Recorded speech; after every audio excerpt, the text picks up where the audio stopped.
intellectually disabled man set for execution. Twice convicted murderer Warren Hill is set to be executed in Georgia on Tuesday night, despite pleas from human rights groups and legal representatives who say his intellectual disability should make him ineligible for the death penalty.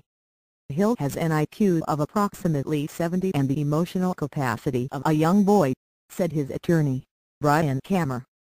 Federal law stemming from a 2002 Virginia case that went to the U.S. Supreme Court says executing intellectually disabled individuals violates the Eighth Amendment's ban on cruel and unusual punishment.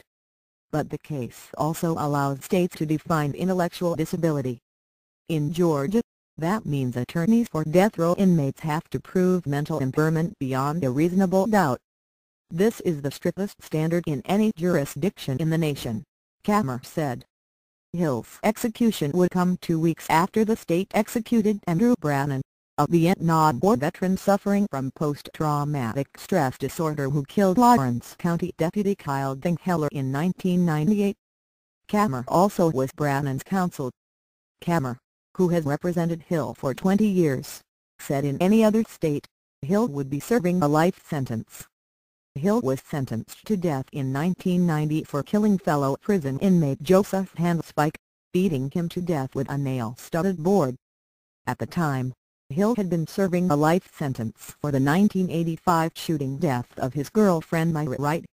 "We acknowledge that Mr. Hill should be held accountable for his actions and behavior," Toronto Good, president of the Arc of Georgia, said in a letter written on Hill's behalf. However, it is our contention that Mr. Hill, who has an intellectual disability, should not be subject to capital punishment. The ARC is a non-profit organization that advocates for and serves people with intellectual and developmental disabilities.